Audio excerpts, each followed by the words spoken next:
60. something different. And then now, since two other people in my branch ended up coming to class, I was like, but I was pushing also my manager to get myself in class. It just didn't happen, so I was like, the online didn't work, so I want to get in there and get the feel of the people. Yeah, So and that's why we're it's here. not really fair, to be honest with you. Online is not for everybody, and so I'm glad you're here. And no, I'm not bad mouthing Kaplan because we are partners with Kaplan on our real estate side now. But Kaplan is a national company, and so when we talk about national questions, I just had this conversation yesterday with somebody. When you go with a company that's nationwide, you're seeing the nationwide questions. You're not seeing the questions for California specific. And yeah, you can't change, the definitions don't change. I think we talked about this. The definitions don't change, but the way that it's presented on the test does. And that makes a huge difference. Or was that you? We were talking about Edwin this morning. So I'll wait. And so it is, good company, TMI, too much information. What I like about how we teach the test, or teach the class, is that we're going to kind of cut out that extra stuff. It was a thick packet that I had to print that I didn't actually even, I kept reading Yeah. the same sentence over and over again. I was like, what am I reading? Yeah, I exactly. need class. Well, welcome. Everybody say hi to our friend, Jocelyn. All right. And in front of Jocelyn, we have our friend. I'm Cesar. I am from Farmers Insurance, and my dad is an agent. So he had my brother first, get licensed. He came to quick learning school here. Awesome. Yeah, and so now it's my turn. It's a family thing. Yeah. Who's your dad? Rafael Suarez. His name sounds very familiar. Yeah. Where where is his office? Watsonville. Watsonville. Yeah. Yeah. He's sent a few. Yeah, I think so. Yeah. Awesome. So you're just the next one in line. You can't let him down though. You can't let us down. You gotta keep the train going there. Awesome. Everybody say hi to our friend Cesar. Hi, Cesar. All right, next to Cesar we have our friend Jennifer, and I'm with PIA Select. Oh. And so I actually already had my license years and years ago, probably like 15, 20 years ago. And so I'm just getting it again.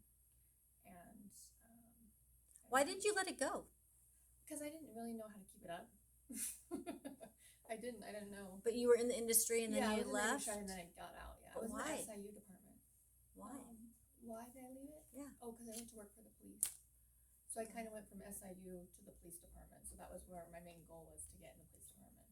Okay, So got it. then when I worked there, I didn't really need it and upkeep it, So this whole anti-fraud thing, Yeah, you're I like, was like, wow, wow. nice. Maybe I should go work there. That's what I was saying, right? That's my goal now.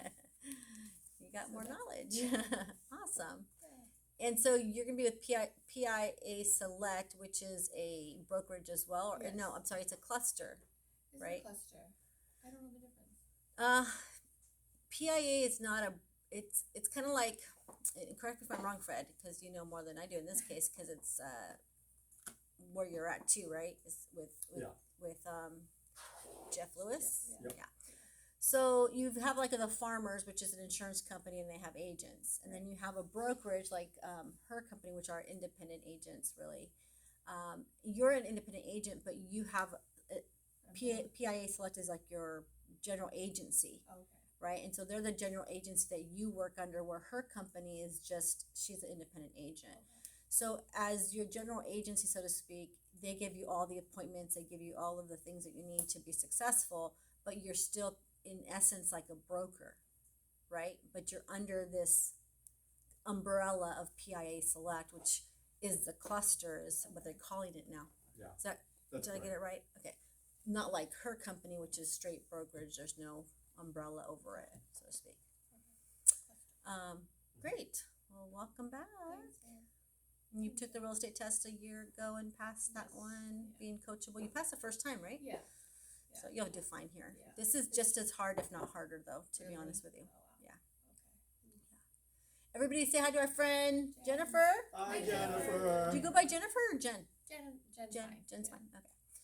All right. Fred, do you know everybody's name? Yes. Did you write them down, Fred? Jocelyn, Cessa, Wait, why are you looking at Jocelyn over I know, here? it's That's not Jocelyn. Jocelyn. Jocelyn, Cessa, Who? Cesar. Cesar. Cesar. I'm gonna say it right. Caesar. Cesar. Okay. Okay, that's all he's got. That's it. What about our friend in the back? Oh, Montana. Yeah, I And- know. You gotta tell him. Oh, Maricela. Maricela. And then behind Maricela, we have Daniel. Daniel. Now, if I would have told Fred, hey, Fred, I'm testing you on this, he would have probably remembered all your names. So I was kind of a bit unfair. But the reason why I did that is on purpose is because technically, I've already gone over a lot of test questions just talking this morning, but you guys didn't know that those were test questions. You'll notice that as we go on and we see test questions, that I was actually not just talking to talk, I was actually talking to share some content with you. And so that's how I want you to address the class, that no matter what is said, even though you may think it's just a story or a joke, inside that is information for the state exam, okay? Or for the industry. Mr. Jones will have you come up here and introduce yourself. I'm warning you already, so have your story ready. Longer story. And that's part of our industry, right, is to be, we're people. So we're supposed to be able to connect with people, right, and build rapport. And so he gives you the chance to kind of play in that sense and share what you're up to. So we'll let Fred now share his story. I already introduced I you. wish I would have came 15 minutes later. No, I avoided this. No, I already passed the test in that, so the class is great. Passed it the first time. Honestly, I didn't even read the book. Honestly, I didn't even read the playbook. I just paid attention in class. Bad example. Or you paying attention in class, you're gonna get a lot of knowledge, and then you're supposed to read the playbook to reinforce it, and then you'll pass. And you took the test like right after, right? Right so everything after. was nice and fresh It in your wasn't mind. even really that, yeah. All the stuff, if you just pay attention in class and just kind of take notes and just kind of look at your notes and stuff, you'll be doing great. Yeah, which is what we want you to do as well as study. There was a study done, Fred, I'm going to do this for you, that shows that if you sit in a class for one day and then 1 week we bring you back in, not us, but other entities have done this test, and they were to test you on what you learned if you didn't study at all, right? You took the class and you didn't study at all, but then they quizzed you on your retention. You know what the retention level was for people that 80%. took that? 20. 10%. Wow. What do you need to pass this test, Fred? 60. We don't want you to believe that. You're right, but we don't want you to believe that.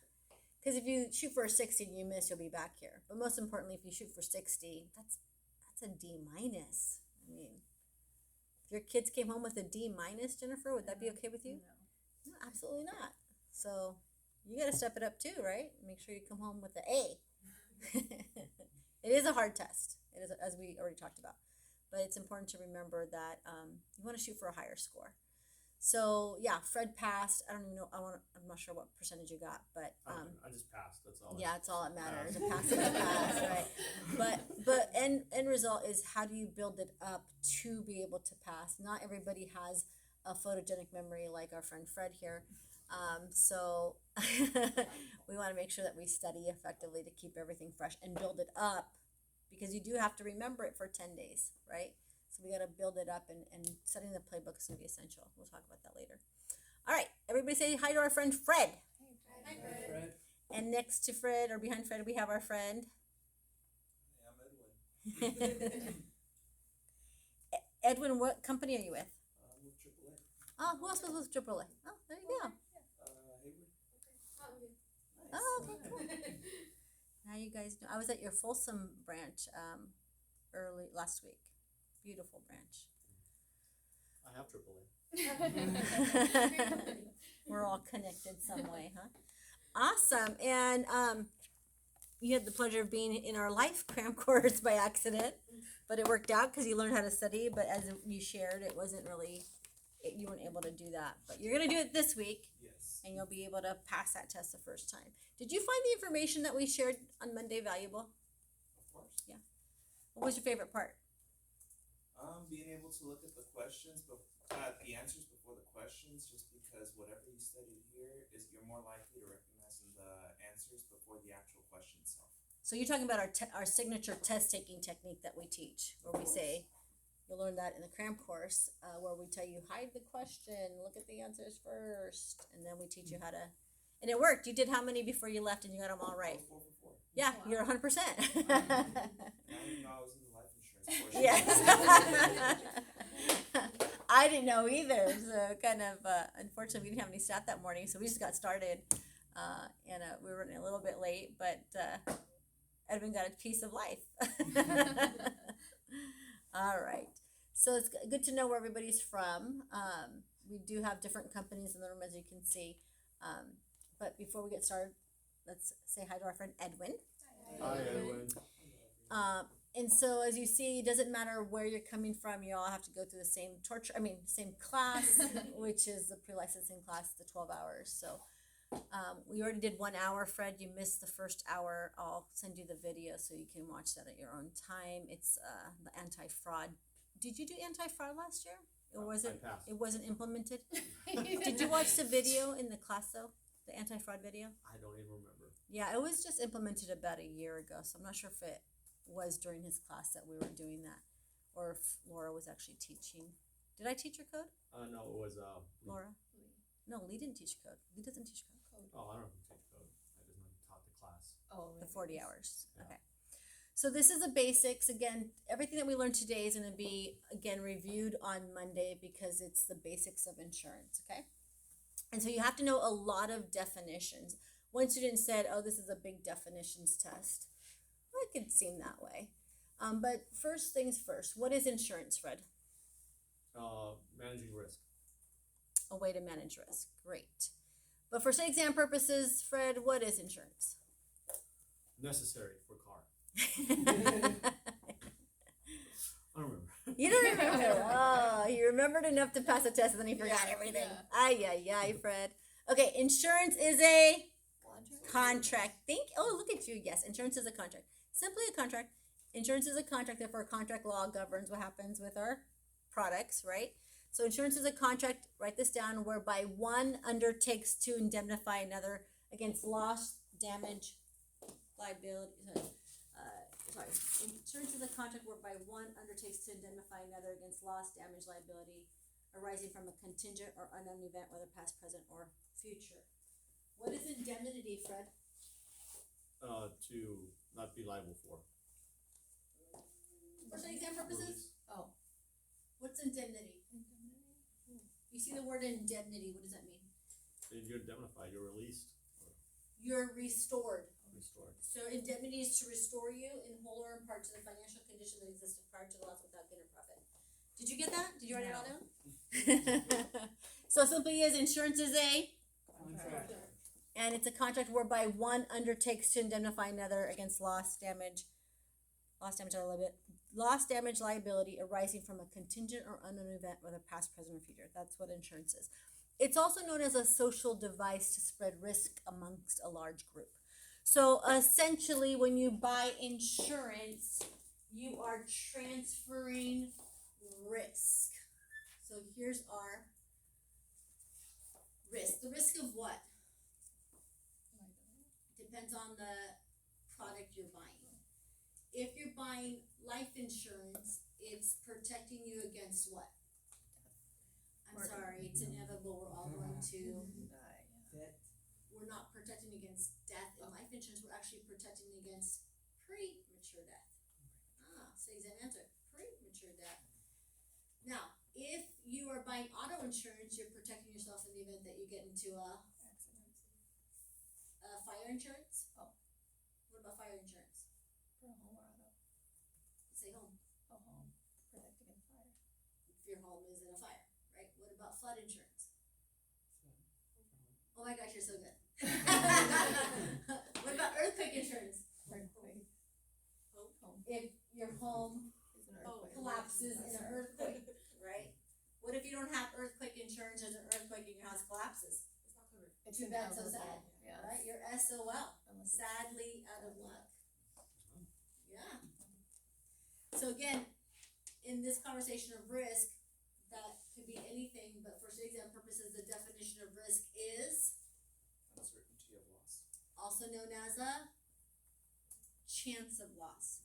So I like that our friend Edwin said uncertainty of loss, and then I changed it to also chance of a loss.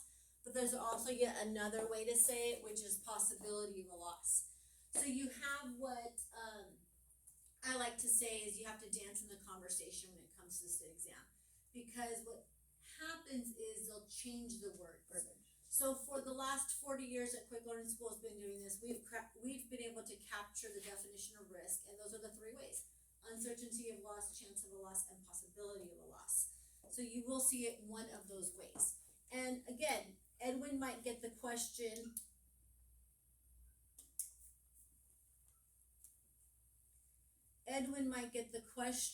where the question says, what is risk? And then he has it, uncertainty of loss. But then Jen gets the question, what's the definition of risk? And her answer is chance of a loss. And then Jocelyn gets the question, what is risk? And her answer is possibility of a loss. So again, what I'm trying to prove here is that there's so many different ways to say the same thing. And so what I want you to picture is a test maker, and all she's doing is using her thesaurus to switch words out. And you have to be ready for that. Now, those are, again, the three ways: possibility of loss, chance of loss, and uncertainty of loss.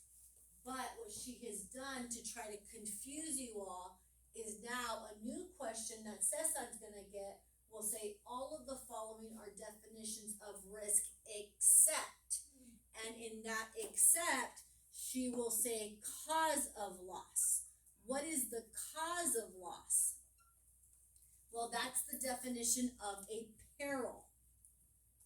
In property and casualty, this is what I was saying, contingent upon which policy you receive or you purchase will determine what perils are covered and what perils are excluded. In life insurance, you die, there's no question on what peril, what caused the loss. You're dead, that's it, we're gonna pay. Now, if somebody killed you, then that's a whole different story. Or suicide Right, and at they're a gonna- certain time. Right, but 2 years. Sorry. But for property and casualty, it does matter how it happened, right? And so again, in the 40-hour class, not in this class, Mr. Jones will go through and define the perils for each product that you guys are selling. Now remember, there's 20 classes of insurance that you guys get to sell all except life and health. So if there's a total of 20 and you're not selling life and health, that means there's 18 other classes, give or take 17 classes, that you have to learn about next week, and all of them having their own perils and exclusions that you have to learn. So he'll teach you again, those distinctions. So again, all these definitions you need to know. So again, as we said, when you buy insurance, you're transferring risk from an individual into the group, right? The group being the insurance company. So INS I'm using as insurance company for insurance, and this is insurance company. What's another name for an insurance company though? So exam purposes, insurer. The insurer is the insurance company, okay, or the one that's insuring the risk. The other word for the insurer, which we'll see as well, is the principal. And we'll talk more about that when we talk about agency law and your relationship with your insurance companies. But another name for an insurance company is also known as the carrier. Did I say you had to dance in the conversation? This is what I'm talking about. So many different words that mean the same thing. So essentially, how many of you have a auto policy that you pay monthly? You don't have, oh you do, okay, so I wanna make sure. Does your dad pay monthly or do you pay monthly? Okay. Yeah, my son too, we I pay know. his too. So for your state exam, it would be so nice for them to say, when you pay a premium, you get this. They're not gonna make it that easy. What they say is you're replacing a small known loss. What's the small known loss? Well, you know you have to pay the premium, right? So this replacing the small known loss is really the premium for protection against what? Future unknown loss. Make sense? So we're paying our premiums every month in the event that we get in a car accident, we are protected. Make sense? So these premiums that we pay, there's three places the money goes.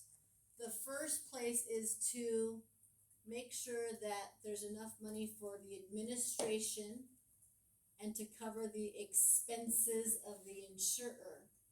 Part of the expenses being policy fees to exam answer, your commission, right?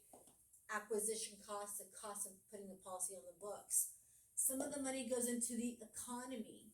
So they pull all the money together from all the insureds, all of the policyholders, and they put money into the economy through the investments of the insurer that they choose to invest in.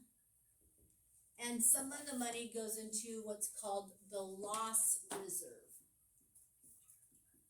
Now, if words mean what they say, and you'll hear me say that a lot because words do mean what they say, what is the loss reserve?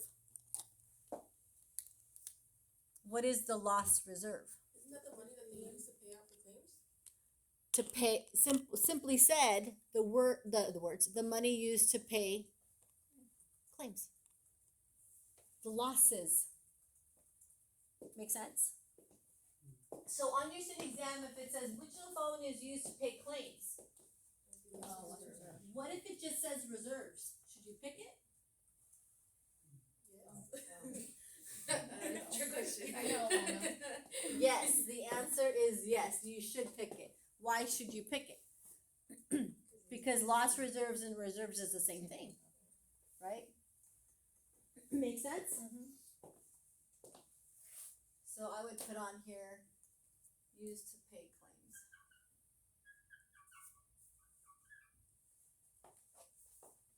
So again, as we said, when you buy insurance, you, the individual, IND, individual, is transferring risk to the group. Make sense? What did you say earlier when I said, what is insurance? You said it was, what was your first response? I forgot what you said. Expensive. Way of managing risk, is that what you Yes. said? And it is one of the exam answers. The purchase of an insurance policy by a consumer is known as what? And the answer is risk transfer. It's a method of managing risk. Some people like to call themselves risk managers instead of insurance agents. Why? Because you're helping people manage their risk by helping them transfer it to the insurance company.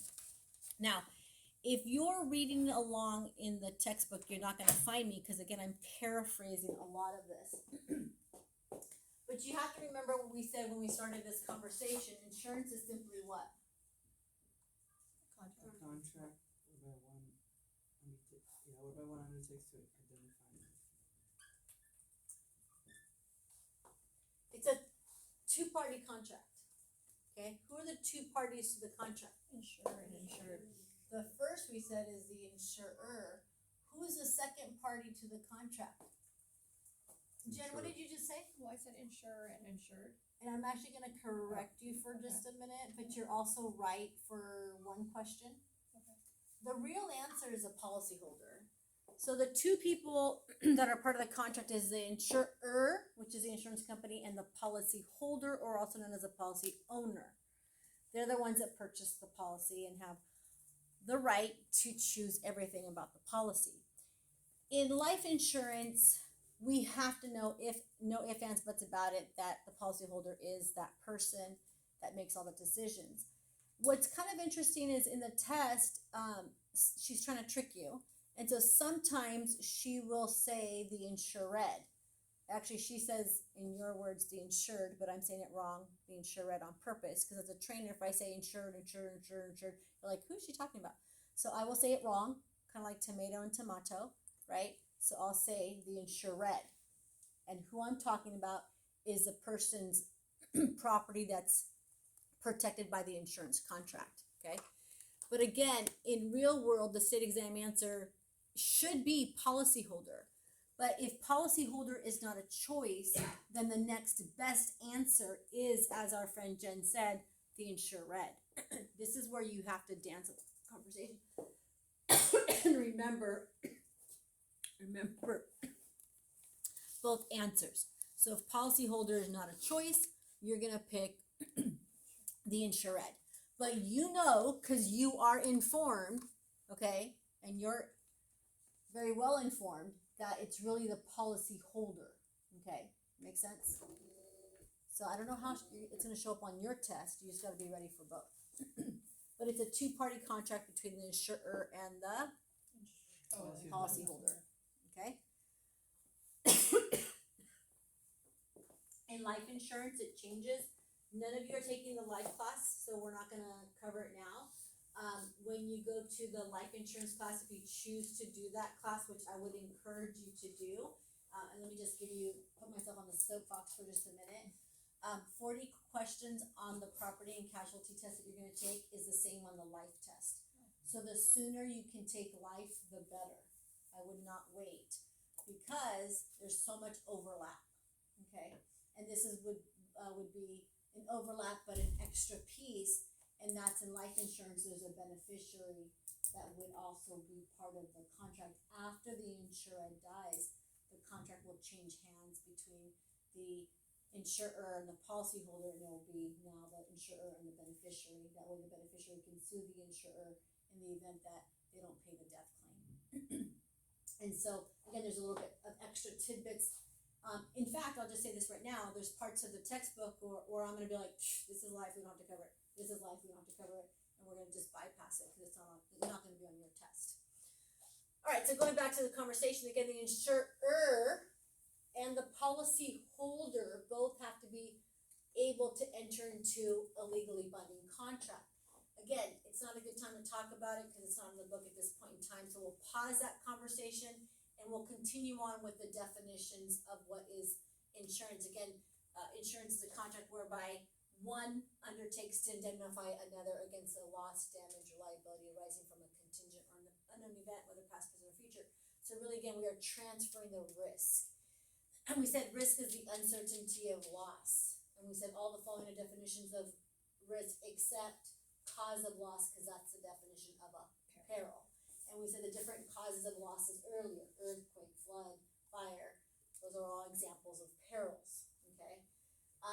And again, Lee will cover those for your actual test.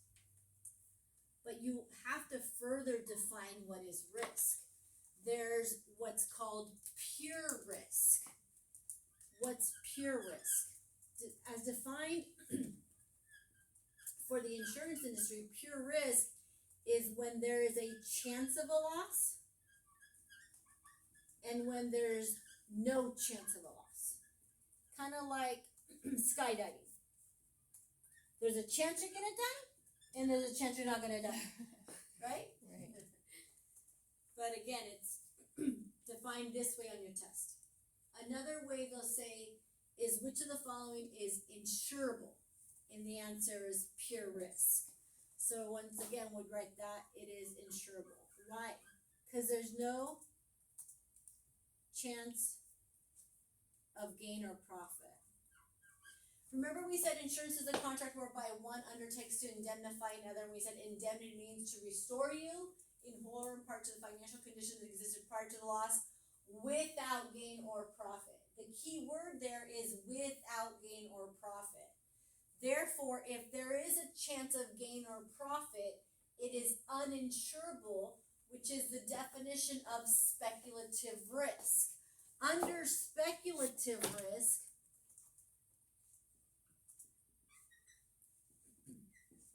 the key words there is there's a chance of a loss, but guess what? There's also a chance of gain or profit. What are my examples for speculative risk? Because that's an exam question.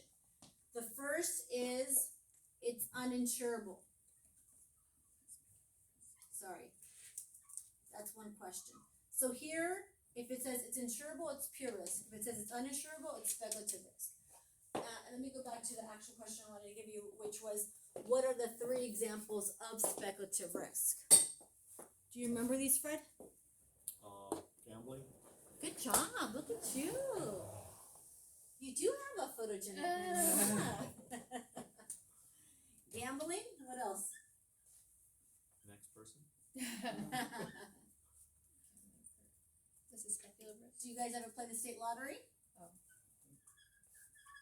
Yes, this is under speculative risk. Thank you. Do you guys have any types of investments? My Dutch brothers took a hit. Oh. Sell that sucker. know. I shoulda. As soon as I got into the positive, I shoulda. Do not buy BBAI. Big Bear Holdings is the worst AI stock I've purchased so far. I'm sweating it out. Are you day trading? Not really. Not just- I'm holding right now. Holding You're doing everything. this and that? Wow. But Reddit did really good. Reddit went on the market. I forget when. Are you watching this, Edwin? You're like, okay. So when did it go? When did Reddit go on? It started back in like 2014, 2013, and it's No, slowly no, been this- taking over the Google, because you go on Google and it gives you the It's most Reddit. generic answers. You go on Reddit and it gives you specifics, it gives you everything. No, I'm talking about the stock. Oh, The with stock? It just Go went on the public? market. It just went public, right? Yeah, it just went Here. public. This year. Mm-hmm. It started at 42 or something, maybe a little bit lower. I bought it in at 48. Speculative risk. It's up. That's my highest stock right now. Is my Dogecoin Reddit. made a comeback. What's that? Dogecoin made a comeback. Oh, did it? I haven't been looking at that one. Anyway, so there's a chance I'm gonna have a gain. There's a chance I'm gonna have a loss. And right now, some stocks, but overall, I'm at a gain. Yeah. So, is there insurance on investments? No. Is there insurance when you play the state lottery? No. Is there insurance in gambling? Only in blackjack. Oh, When the dealer is showing a face True. card, Isn't what does she say? She says. On You want to insurance. buy insurance, and what are you supposed to say? No. No. But these are that's the only place you're gonna find insurance and gambling, right? So, again, these are examples of speculative risk. So here's a state exam question. All the following are examples of speculative risk, except, and then what does she put in there? Buying $1 million life insurance policy on your spouse. That's pure risk. You're protecting yourself from financial devastation if something happens to your spouse. Does that make sense? Yeah. Now, if it says buying $10 million on your spouse, and that's the other example versus 1 million, the 1 million's pure risk, the 5 million would be speculative risk. You have to prove that your spouse is worth 5 million.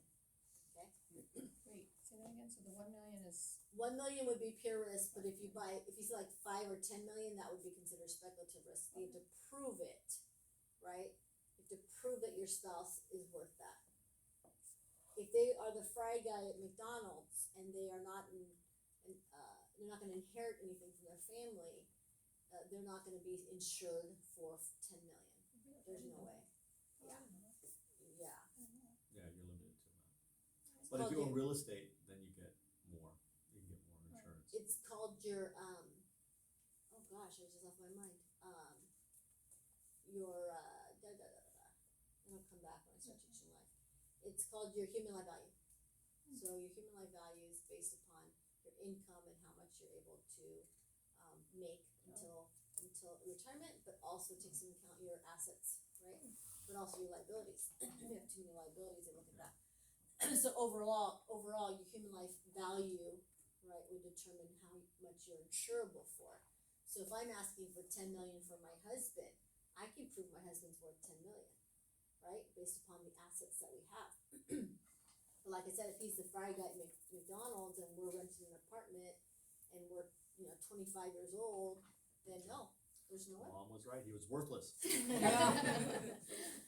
All right. Sometimes, and I like this exam question. When I took the test, I don't know if I told you guys this, but last year I took the test 3 times, all in the playbook. Okay, it's all there. I can guarantee you with confidence and conviction, it's all there. Maybe not written exactly the same, not word for word, but the concepts are there. Okay. Now, one of my questions was simply gambling, semicolon. That's it. I'm like, where the heck is the question? They didn't even have the decency to write a question like, what is gambling is an example of nothing. Just gambling, semicolon. And the answer is speculative risk. Okay, so again, sometimes it's that easy. Do you remember I said indemnity is to restore you in whole or in part to the financial condition that existed prior to loss without gain or profit? The way they ask that question is indemnity, semicolon. And the answer is make whole. But Jackie, you said to restore in whole or in part to the financial condition that existed prior to loss without gain or profit. Yeah, this is one of my pet peeves with the state exam because they're giving you the simple version and it's not even complete. What, Jocelyn, what if I sold you a 1535 policy, you know, the state minimums, That's not a good and you hit a Tesla, and you know those Teslas just fall apart once you hit them. Do you have a Tesla? Yeah. I'm sorry. No. I'm sorry. My My daughter hit a Did I know Tesla. 2005. She has a 2005 Toyota Corolla, and the well, actually, she was really lucky because her family's in this conversation, and so she was really silly. She was making a left turn, and the light was green, but it's a left turn, so you have to yield. But she did not see the car coming, so she's like, "Oh." And it was a turn, and the Tesla was going really fast. And so she started the turn and then saw the Tesla come from the corner and coming really fast, so she stopped. So technically the Tesla hit her, and so he's at fault. But anyway, her insurance company also believes that, so they did not penalize her. She was not at fault, but they went to arbitration, and apparently it was like a 50-50. So she wasn't able to get her car fixed, which is a little dent on her car, but the Tesla, you should have seen the Tesla. Yeah. Those cars, those things are death traps. Sheesh, have you seen it? We haven't been in an accident at Oh, all. thank God, yeah. They're supposed to be self-driving. I don't know what the Oh, they are. Tesla was doing, speeding Yeah. at that point. Well, Last year there was a lady, a mom and her daughter, on San Tomas right here in Santa Clara. yeah. And I don't know exactly what happened, but it's something along the battery, and she was on autopilot. She crashed, she exploded, and died with the baby and the mom died because they got stuck inside. That's a sad story. I Yeah. wasn't serious sad Yeah. story. They got stuck in there because they couldn't open the door. Because it's autumn. Yeah, the battery went off, so. Sheesh, don't there's tell no Jen that battery. she has a Tesla. Yeah, but keep being at Triple, you hear those stories, and Yeah. it's just like. It's That's why you have the little scary. hammer that you can crack It the just- Well, I don't mean, have well, that. yeah. little No, hammer when you that cracks the My glass. my daughter has one in her car. Yep, so you crack the glass. You can also get those glass She- breakers on knives. What's that? The glass breaker, I need that. Oh yeah. She Yeah. I'm like, where did you find that? She's like, TikTok. That girl on her TikTok, I tell ya, that pandemic taught her Yeah, all I about know. TikTok. She did this aloe thing for her. I'm like, how'd you find TikTok never, shop. what do you mean, TikTok? All right, so back to work. So again, indemnities to restore you in whole or in part to the financial condition that existed prior to the loss. So if you have a 1535 policy and you hit a Tesla and the damages are $30,000 to fix a Tesla, and you only have the state minimums, guess what? You're not fully insured, and if it's your fault, they're gonna sue you for the balance. Because again, unless that Tesla owner has a underinsured motorist or not, underinsured or uninsured motorist, They're high likely to do. Right. Well, Hopefully. hopefully. Hopefully Actually, they- yeah, or hopefully they're the insured agent all. check mark that box. Right? Tesla has their own insurance, right? Also. Hopefully they do have that check marked box, right? I mean, for us, you have to check mark that box, especially for your company. If you don't have that little box check marked, you're SOL. Sadly, out of luck, if somebody hits you and they're not covered properly, you're gonna pay out of pocket and sue them for the difference, right? So that kind of is not cool. So everybody should be check marking that little box. It doesn't cost very much more to add that. That's what I'm saying. So why not? This is when you're competing for price versus competing for service. is where it becomes a problem. And so there are companies out there, don't get me wrong, that will do the not check mark the box because it's going to save a few dollars and it makes it look better, but overall it's not good for the client. Anyway, so with that being said, they're not going to restore you to whole. That's the whole purpose of that conversation. They're only going to restore you to the limitations in your policy. So a state exam question will ask you, what's the measure of liability?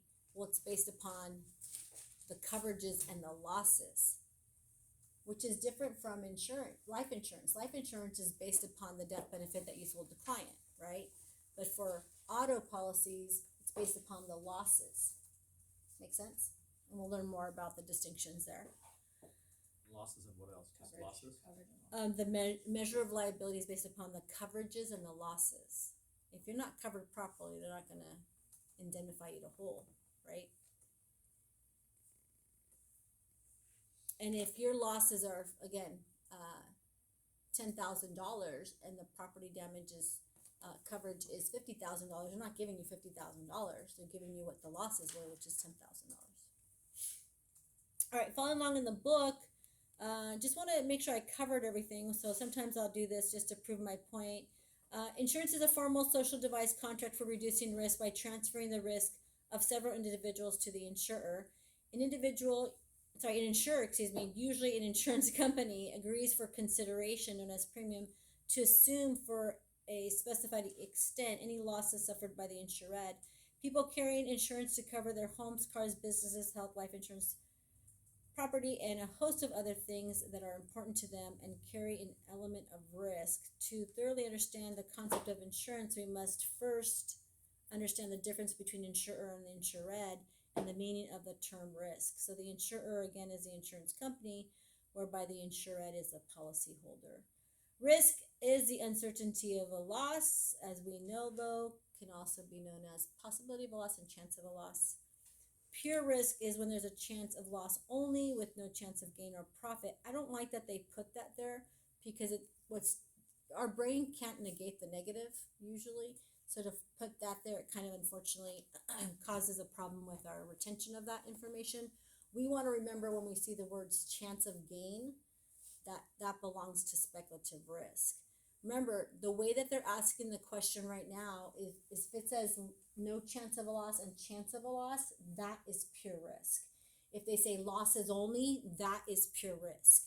If they say all the following are except, and they're asking you to define the pure risk, then again, you're looking for those examples as speculative risk, and the pure risk will be buying the $1 million policy on your spouse. Makes sense. You have to be able to identify which one's which. If they ask you which of the following is has a chance of a loss and chance of gain or profit, those are your keywords for speculative risk. What's uninsurable? Speculative risk. Why isn't that saying that here? Because again, the way that the author is dictated to write it, it cannot say it's specific to the state exam. And that's where the playbook comes in. All right, follow along in the book, you'll see peril. Again, cause of loss is known as a peril, and it gives you an example in the little box there. And then it takes us to hazards. Again, I'm going to continue to paraphrase. A hazard is anything that increases the chance of a loss. So I would write down hazard increases chance of a loss. Another way they'll say that is increases the likelihood of a loss. Same thing, right? Chance and likelihood is the same thing. Yeah. This is again previewing how she can change words that mean the same thing to confuse you. But you're going to be ready for it because you're in my class, so I'm feeding you all of those different words now. There's 4 types of hazards that you need to know about. Words do mean what they say. Again, you'll hear me say that over and over and over again. You'll probably get sick of hearing me say it, but my intent of saying it over and over and over again is what? To brainwash you. To believe it, because it's so true. All right, physical hazard. What is a physical hazard? Anything that would physically increase the chance of you having a loss. Have you ever been driving down the freeway and you see these cones? These cones are a sign of what? Hazard. A hazard in Yeah. front of us, right? And it tells you to slow down because there's something that could cause you to get into an accident. So they want you to slow down, right? That's the international sign is Yeah. that the cones, right? Slow in the cone zone, right? So anything physically, but for city exam purposes, what they're gonna use is two examples. The first example is living too close to an explosive factory. If you live too close to an explosive factory, how does that create a physical hazard? Blow up. Because if it goes up, you're gonna be. Because of the physical Exposure. proximity, You're gonna be exposed. right? Yeah. Okay, another one, ready? Balding tires. That was my whole high school and college. Balding tires? Ay, ay, ay, friend. Were you doing donuts? Is that what? Did I? Oh, I only had like $5 for a tire. Oh, gotcha. So those are the two examples of physical hazard. So this is what it'll say. Which of the following is an example of moral hazard? But Jack, you just gave us physical hazard. Yes, but guess what? They're going to give you the other choices to kind of confuse you. So you have to know all of them, okay? But if you remember words being what they say, then physical will be that top of mind notation that you're like, okay, it has to be a physical effect, right?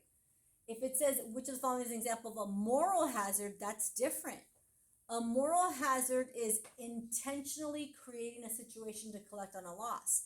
The example in your state exam is misstating your history on an application for insurance.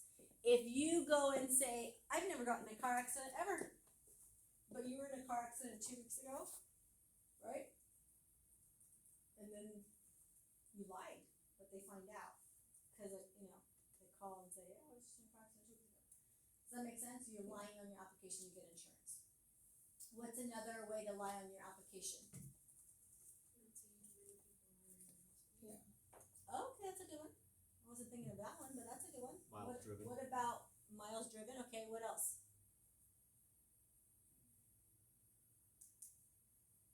How many speeding tickets you had? Right? Moving violations. My son and I had a conversation about that. So again, moral in your state exam has to do with misstating. Ay, ay, ay. Let's try that again. Kind of like this. I can just go like I this and know. let it go. Have to wash my hands after. All right. Moral hazard. Again, it's intentional. Creating a situation to collect on the loss, and another example is misstating history on application for insurance. Do you see my abbreviations, what those are? App, Yeah. insurance. Do not confuse a moral hazard with morale hazard. What? Yeah. What's the difference between moral and morale? Doing something on purpose. If you're looking at the board, I gave you a clue. It's E. Yes, it's just the E. That little E changes the answer completely. You gotta be careful. In a testing situation, emotion goes up, intelligence goes down, you can't think. The E shows up and it's really not there. So I always say it this way: moral without an E, so your brain's looking without the E, or moral with an E, even though we know it's called moral and morale. Doesn't matter how you say it, so long as you can recognize which one is which. So morale is unintentional. Unintentional. These are actual key terms that you're going to see on your state exam, okay? Unintentional. It's carelessness. And the other one that I've been seeing more and more is having an indifferent attitude.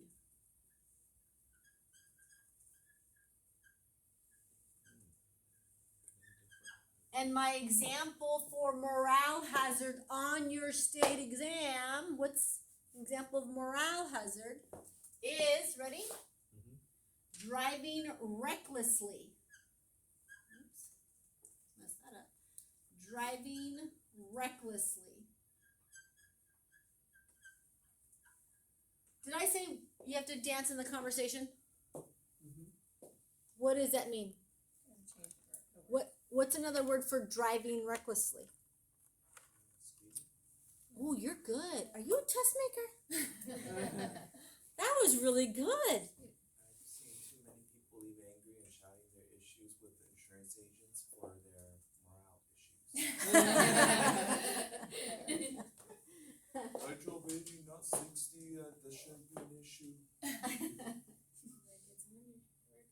Okay, so since you said we're on the same path, I want you to tell me what's another way of saying speeding. Over the limit. Gotta think a little bit more like a test maker. What would be another way of saying speeding? Fast. Breaking the law. Reckless driving? Driving too fast. What's another way of saying driving too fast? Speeding. Let me give it to you. Ready? You're gonna love this. Love it. It's for lunch.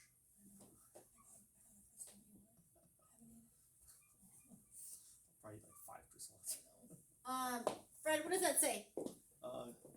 Driving severe bouts of speed. Is that fast? I know.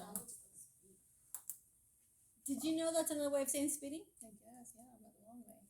You gotta dance in the conversation. You're fluffing it. Yeah. She really has found a really good thesaurus. Right? So if you're driving severe bouts of speed, you're speeding. And if you're speeding, you're driving recklessly. End story. Yes? And that's an example of a morale hazard. So when the question says all the following are examples of except, right? You have to know which one is the other choices. So again, if it says all the following are moral, then you're gonna see all of these examples. But you have to identify, oh, that's physicals, that's not it. Oh, that's morale, that's not it. You're looking for the keywords that are associated with moral. And again, I don't know which one she's gonna use, so you have to remember all of them. Make sense? The last one's called legal hazard. Legal liability. What would be an example of legal liability? What would increase the chance of you having a legal liability? You guys are getting licensed to sell insurance. Fraud? That's increases the chance of somebody suing you because you're getting an insurance license, right? So guess what? I love that they take that one out of the test. Remember I said all the following are except, and they'll put something obnoxious that doesn't belong. But you'll see the 3 examples of these. So again, be careful, because you might get the one that says which of these is a moral hazard, and you gotta identify which one's a moral hazard. Or all the following are examples of hazards except, and then you'll see 3 of these, which is these 3, and then something that doesn't belong. In the except questions, they like to use what's called distractors. A distractor is something that's there on purpose to distract you.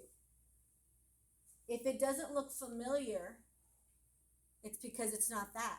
If you studied effectively, I should say. And so that may be the answer. But sometimes they throw things in there, right? And it's not the answer. You gotta be careful which way they're using that distractor, okay? On the except questions, they can throw anything in there as except. So you gotta be ready for it, okay? Any questions? What's the legal? That's it? Yeah, I just throw I just throw an X on it because there's no example on that. Oh, there's no test. No.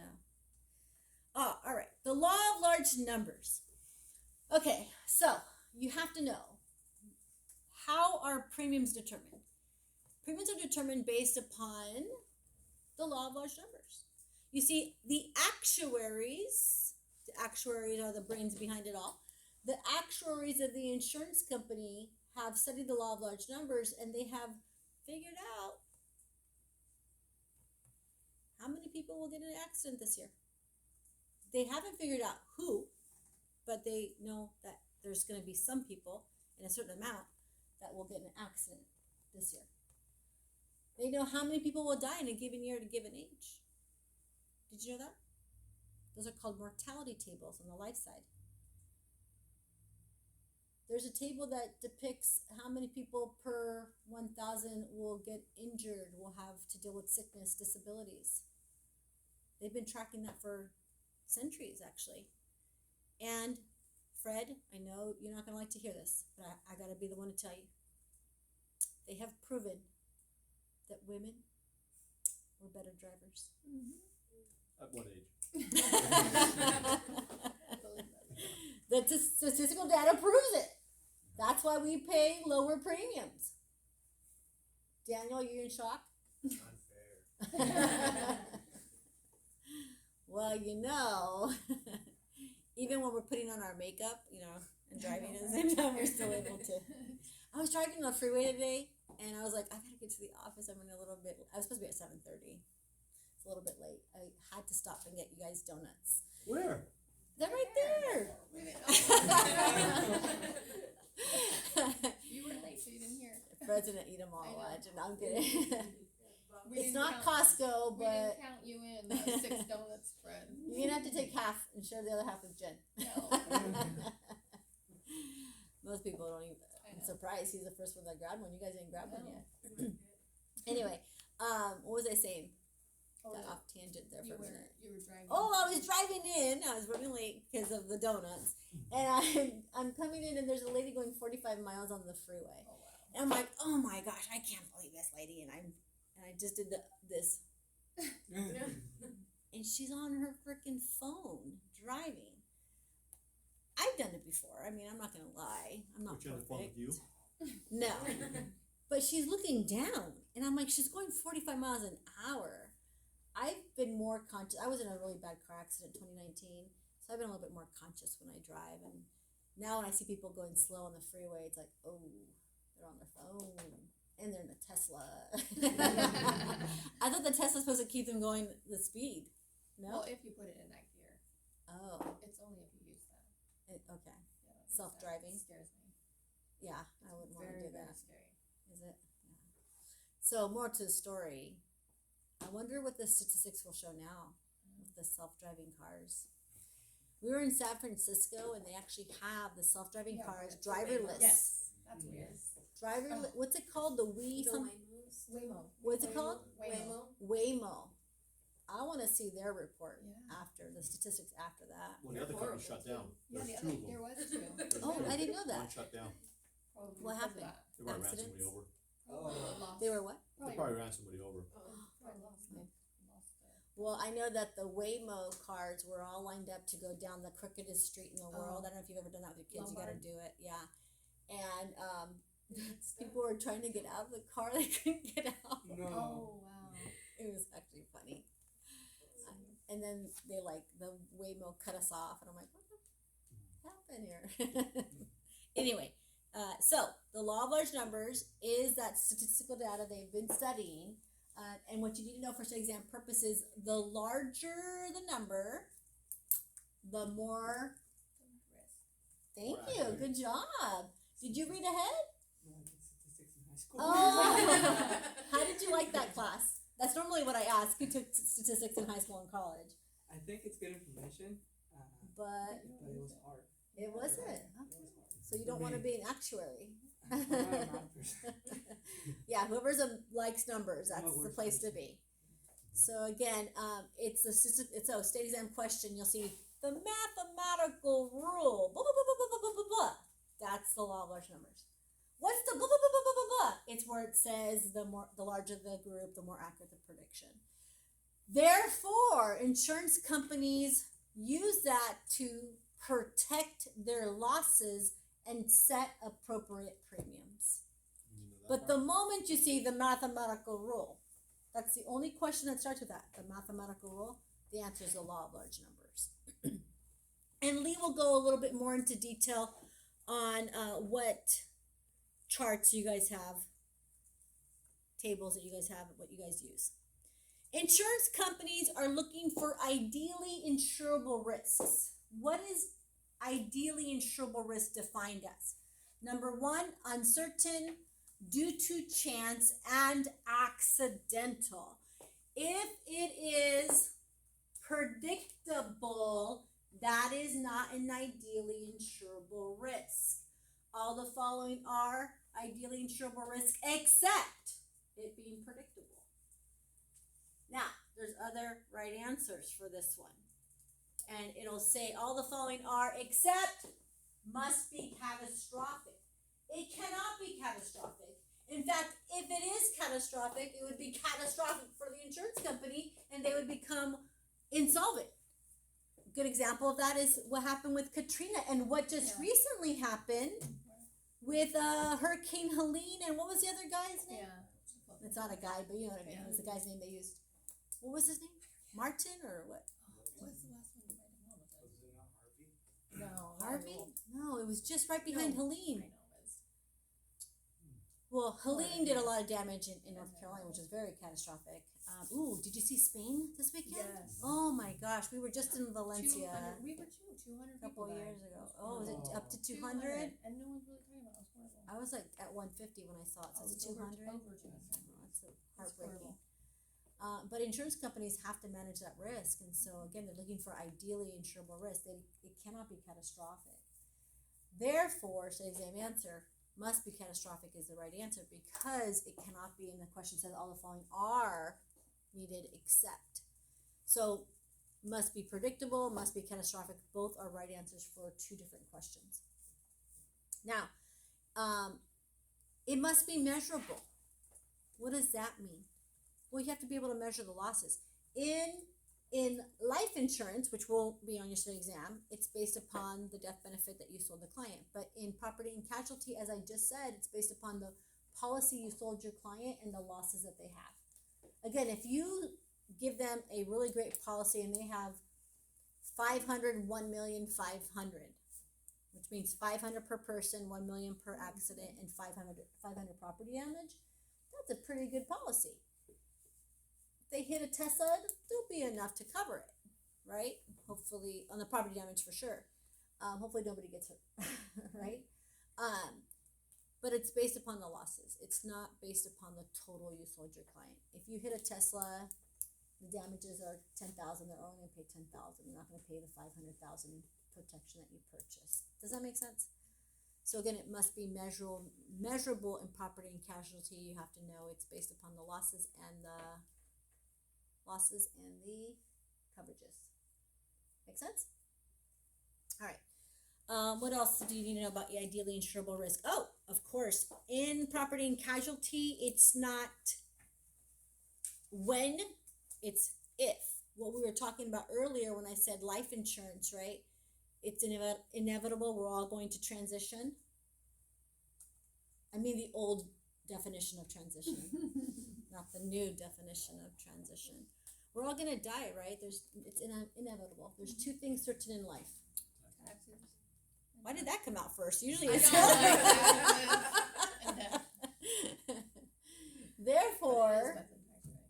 you know, in life insurance, it's not protecting you from if you die. It's when you die. Premature death is what we called it. Make sense? But in property and casualty, how many of you have had an auto policy and you've never submitted a claim? Thank you so much. It's because of the two of you that my premiums are low. When I share how many accidents I've been in, oh my gosh, 2017, 2018, and 2019.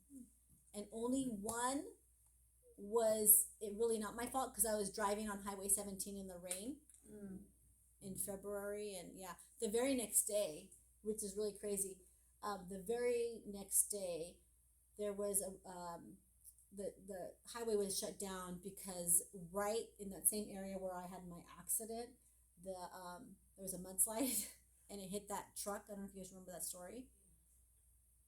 I was there at the same exact area the day before. Somebody's looking out for me. Anyways, with that being said, it's really important to remember that it's not when